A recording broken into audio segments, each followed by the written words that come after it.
years ahead of where we are now in the United States. Look what's happening in the Netherlands right now. Now, the Netherlands, you may not have known this, we didn't, is the second largest exporter of agricultural products in the world after the United States. This week, in the name of fighting climate change, the government there ordered farmers to slash emissions from their cows by 50%. Now, keep in mind, this is happening exactly the moment when China and India, the fastest growing economies in the world, are using more fossil fuels than ever. But no one ever says a word about that because you can't criticize China or India. But your cows are emitting too much. So this new order in the Netherlands would have the effect of destroying agriculture in the Netherlands. So farmers weren't for it. And to their great credit, there's still enough testosterone among Dutch farmers to protest it. And the police, well, they opened fire. In one case, they opened fire at a 16-year-old boy driving a tractor. Watch this. Dit is dat voorspelen. Leo, hey, wapens jongen, wapens! Hey, moet maar rennen, jongen, rennen! Wapens is dat!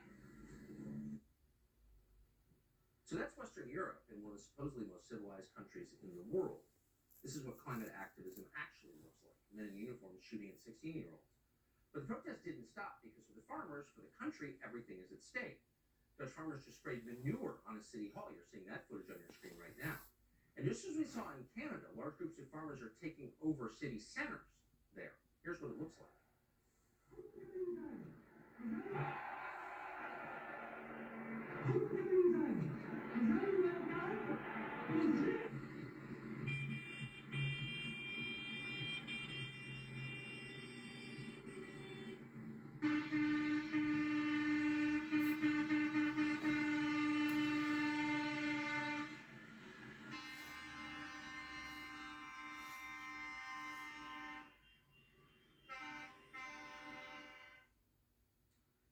It's a big story. It's gotten virtually no coverage in the United States, but we can learn a lot from what's happening in the Netherlands tonight. And to learn more, we want to speak to Eva Vlaardingerbroek. She is a Dutch legal philosopher we've spoken to many times before. We're happy to see her again.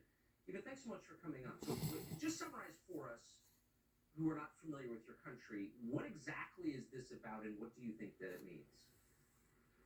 Well, very simple, Tucker. What this is about is the Dutch government stealing our farmers' land. And they're doing this under the guise of a made-up nitrogen crisis. And that is basically going to put most of these farmers completely out of business.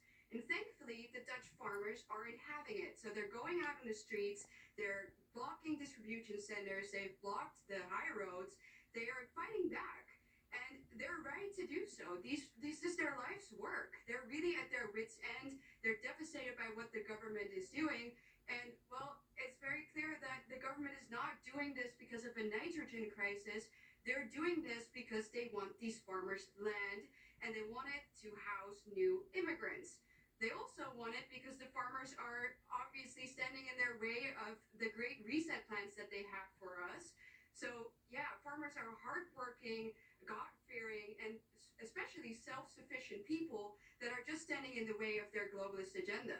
And it's driving a lot of these farmers even to something like suicide. So really, there's only one term that we can use for the things that our government under Premier Mark Rutte is doing right now, and that is communism.